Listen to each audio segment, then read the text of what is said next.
Ashama harka fuudhee kabajamtootaaf jaalatamtoota chaanaalii kiyya jalatti argamtan kan biyya keessas kan biyya alaas akkam jirtan akkamiin sa'aatiif yeroo kana geessanii bakkuma jirtanitti nagaan koo dachaadhaan isiniif yaa baay'atu isiniin jedha. Obboloota koo akkam jirtan anis obboleettiin keessan nagaa fayyaa koodha galata waaqayyoo isinis akka nagaa jiraattan abdii guddaan qaba. Har'as deebi'ee dhufeetiin jira. Har'a mammaaksota hin dhufe mammaaksota koo iddoo duwwaatti akkuma beekamu naaf guuttan jedhee tanan abdii guddaan qaba. Akkasuma akkuma duraan na jajjabeessaa jirtan jajjabinni keessan kaleessa na wajjin jiru har'as anuma faan borus anuma faan yaa ta'u isiniin jedha. Egaa kaa jajjabinni kan ittiin mul'atu laayikii sheerii fi warroonni addisii ta'an immoo maatii ta'anii nama jajjabeessudha. Kanaafuu kallattii kanaan wal cina haa dhaabbannu isiniin jedha. Amma mee kallattumaan gara waan qabannee dhufneetti walumaa yaada barruu turtiin keessan hanga dhumaatti anuma faana haa ta'u isiniin jedha. Ishii obboleewwan koo gaafii tokkoffaan akkana jedha. Harree ganama daash galgala kurkuriin hin argu jedha. Iddoo duwwaa kanatti maaltu akka guutamu isin eeggata. Harree ganama daash galgala kurkuriin hin argu kan jedhudha. Ishii gaafii lammaffaanis akkana jedha. Urungumaa waliin deemtan jennaan wal malee maal qabnaa? Maal daash walitti garagarfattan jennaan qara garaa maal walii qabnaa jedha. Daashin kun isinuma eeggata isiniin jedha. Obboloota koo itti fufa. Gaafiin koo inni sadaffaanis akkana jedha. Kan waraana jette kan warrana jette fi daash jette hin ooltu. Daashin kunis isinuma eeggata obboleewwan koo. Ishii gaafii arfaffaanis akkana jedha. Ilmoo ofii nyaattu daash ilaalti. Ilmoon ormaa ala ilaalti jedha. Ilmoon ofii eessa ilaalti? Daashin keessan ilmoon gandaa ala ilaalti. Ilmoon ofii immoo eessa akka ilaaltu keessan isiniin jedha obboleewwan koo. Ishii gaafiin koo shanaffaanis akkana jedha. Keessa adurreen daashidha jedha. Keessa adurreen daashidha. Adurreen maalidha? Keessanii iddoo duwwaanii. Ishii gaafii jaaffaanis akkana jedha. Faanni arbaa kinooti jennaan daash kinooti. Faanni arbaa kinooti jennaan daashin kinooti. Eenyutu kinooti? Daashin kan keessanidha. Ishii gaafii torbaffaanis akkana jedha. Irsi gowwaan waan gabaan daash galee niitii dhoksaa jedha. Maal galee niitii dhoksaa? Irsi gowwaan kunis daashin kan keessanidha. Tole obboloota koo qophiin koo ittuma fufaa jira. Nuffii tokko malee barumsa irraa arganna jedhee yaadin anis qabadhee isinii dhufaa jira waan ta'eef hanga dhumaatti turtii keessan anuma faana taasisaa isiniin jedha. Gaafii saddeettaffaanis akkana jedha. Gaangee haada daash jennaan ofittuu gabaabsite jedhama. Gaangeen haada daash jennaan ofittuu gabaabsite. Gaangettiin maal goote? Mee kun iddoo duwwaan kan keessanuma isiniin jedha. Ishii gaafiin koo saglaffaanis akkana jedha. Sareen udaan irraa daash jennaan kan soqxuttu baatee jedha. Sareen udaan irraa jennaan kan soqxuttu baatee jedha. Kana fakkaata gaafiin koo. Gaafii xumuramee jira. Garuu kan nu hafu maalidha ree? Iddoo duwwaa nu hafa. Hiikni isaas nu hafa. Qophiin keessan hanga dhumaatti anuma wajjin haa ta'u. Turtiin keessan turtii gaarii. Iddoo kana osoo hin gahin iddoo kana achitti osoo hin darbin isin immoo gara koomantii jalatti naa guuttanii xumurtan jedhee tanan abdii qaba. Anis immoo kiyyaan lammii maal deebisti nuti hoo maal deebisne kan jennu waluma bira madaallee wallaallaassiniin jedha obboloota koo. Ishii obboloota koo gara gaafii tokkoffaatti ol deebinee jira kan hiikasaa fi akkasumas iddoo duwwaa nu hafe itti guuttachuudhaaf. Ishii gaafii tokkoffaanii harreen ganama badde jedha. Harree ganama badde galgala kurkuriin hin argu jedha.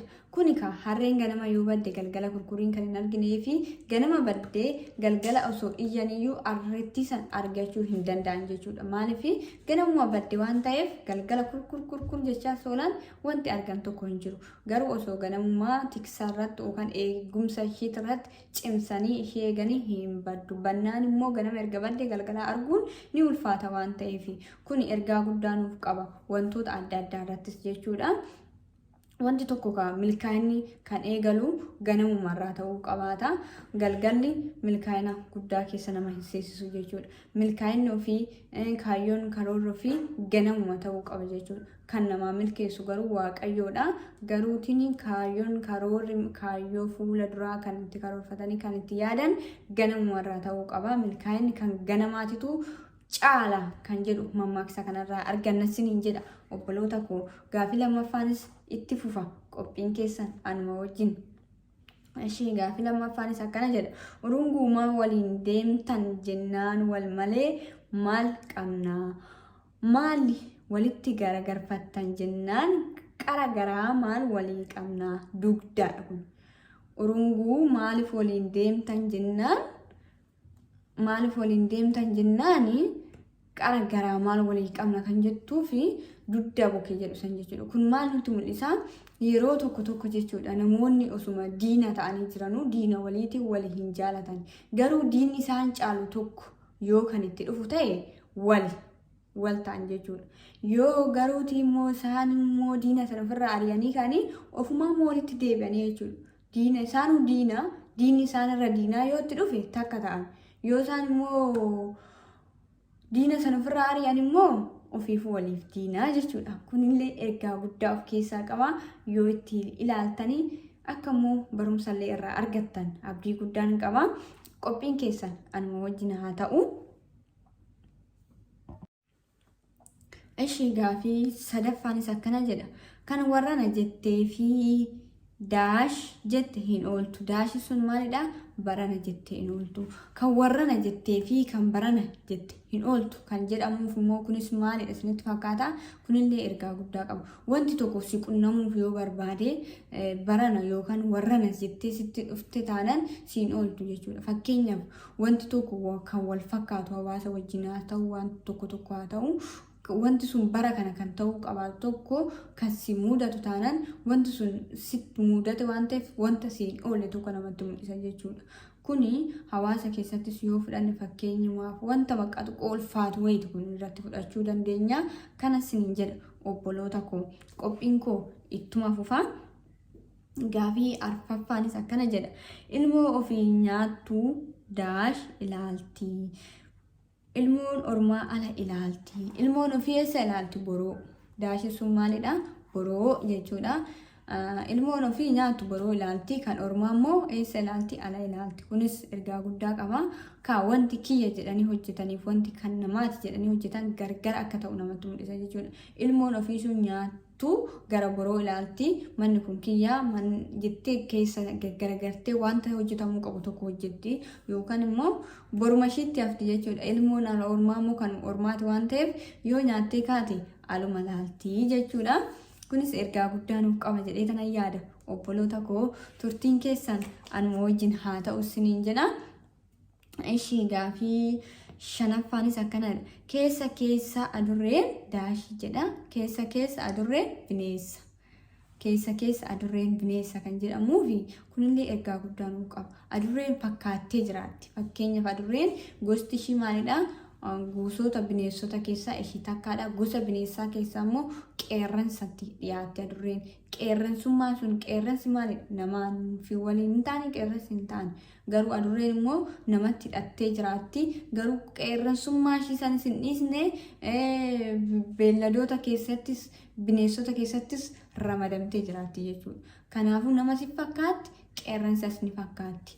Kanaafuu keessa adurreen bineensaa. Kunis ergaa guddaa nuuf qaba obboloota koo. Ittuma fufa gaafiin koo hanga dhumaatti anuma wajjin taa'aadha. Obboloota koo gaafiin koo ittuma fufaa jira. Qophiin keessan hanga dhumaatti anuma faana ta'u nuufii tokko malee barumsa adda addaa irraa argachaa jira jedhee kana yaadaa jira waan ta'eef akkana jedha gaafii jaappaanis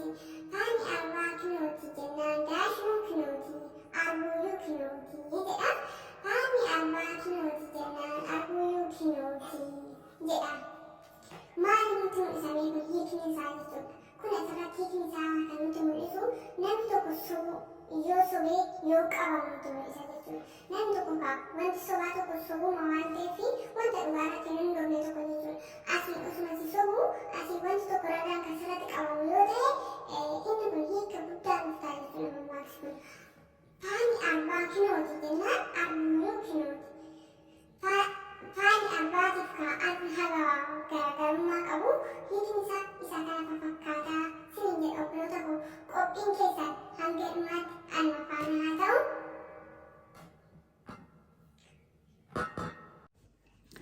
Ishee obboloota koo gaafii kiyya torbaffaan illee akkana jedha. Irsi gowwaan waan gabaan daash galee niitii dhoksaa jedha. Maalidha? Waan gabaan odeessitu galee niitii dhoksaadha iddoo duwwaanii. Ishee hiika kanatti gaafa laannu kan namni tokko jechuudha iftoominni hin jiru jechuudha. Maatii tokko keessatti iftoominni akka hin jiraanne akkasumas immoo wal amanamummaan akka hin jiraanne nutti mul'isa jechuudha kun. Osoo wal amanamummaan maatii kana keessa jiraate abbaan warraa sun amanamummaadhaan kan gabaan odeessituu yoo miti wantuma biraayyuu dabarsee itti hima jechuudha.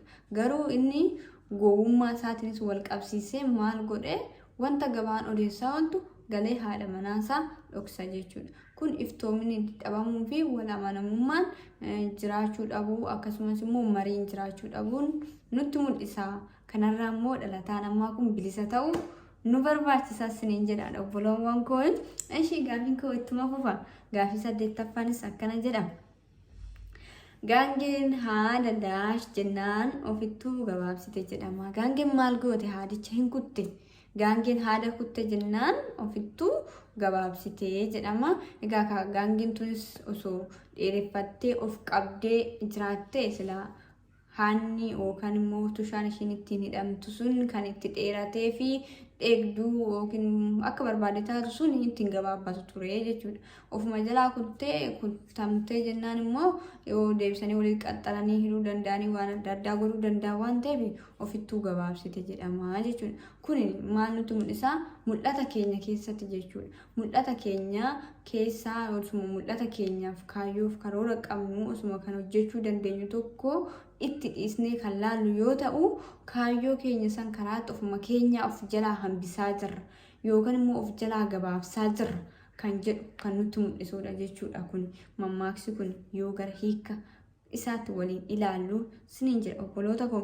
Qophiin koo ittuma fufaa jira. Nuffii tokko malee akka ilaalaa jirtanis irraas waa barachaa jirtanis abdii guddaan qaba.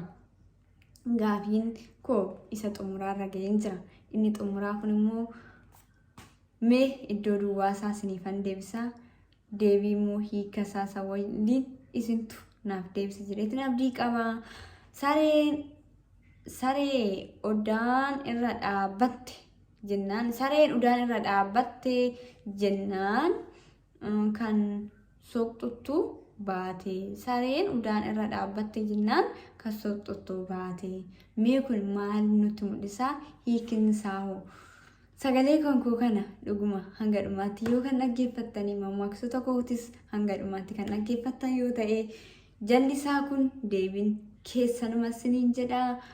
Kana fakkaata qophiin kiyya guyyaa har'aa akkasumas akka barumsa guddaa sirraa argattan kan nama bohaarsisas keessa hin jira akka irraa bohaartanis abdii guddaan qaba.